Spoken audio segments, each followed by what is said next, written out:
Got some emails from some people saying you got to block this fella. I'm going to flag him.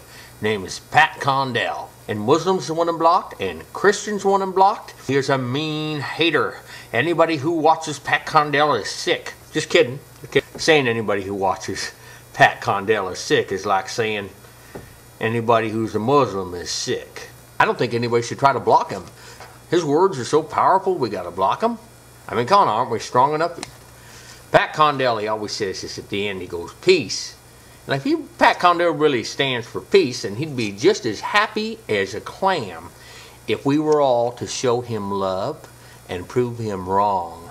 Because even if everything that's bad that Pat Condell says about Muslims, Christians, Jews, about religion in general, if everything he said is true, other than killing off everybody, we still got to show the love. If you're like a Muslim and you feel like you're being singled out, no, he's kind of wrapping everybody up in a big hateful blanket, which is kind of nice. Kind of reminds me of a crazy uncle of mine, real smart, but he'd like get drunk and he'd cut you quick and tear you apart, and you get offended and you get your feelings hurt, but the guy was so smart and so funny that you just kind of laugh and forgive him because he's so good.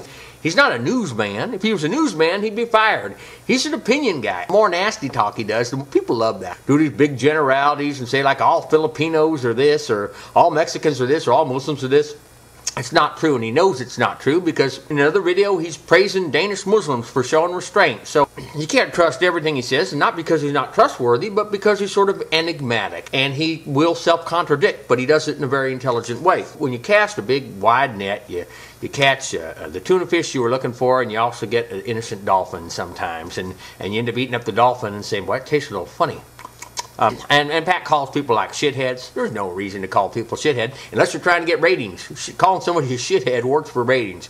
When you say, oh, the Muslims do this, Muslims do that, Christians do this, Christians do that, that's some of them. That is some of them. And you're getting the hypocrites. You're getting them right on the nose. You're zinging them, but you're also zinging my sweet little buddy Kareem right in the nose. And he's just like a little Gandhi fella. He's so sweet, and you're punching him in the nose too. But he forgives you. Because peaceful people of all faiths forgive you, and they understand that you're expressing your opinion.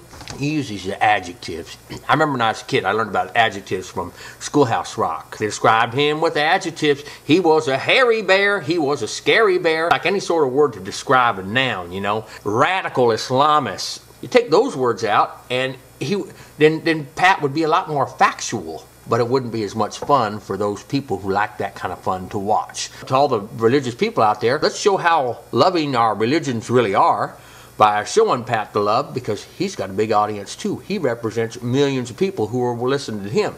And if Pat was to get up and say, well, you know, I was saying all these horrible things about these Muslims and they proved me wrong. And these Christians, they've been showing me the love and I haven't had a single death threat in almost an hour. Wouldn't that be nice?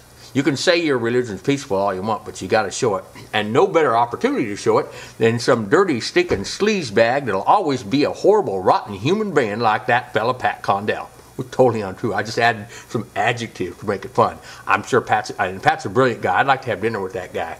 I'd like to meet him and tell him about how he hurt my Muslim friend Kareem's feelings by saying all these cruel things about him. He needs to use a smaller brush. You know, when you're painting the wall, you gotta do prep work. You gotta do paint. You gotta tape it up so you don't smear paint on everybody else. And my buddy got some paint smeared on him.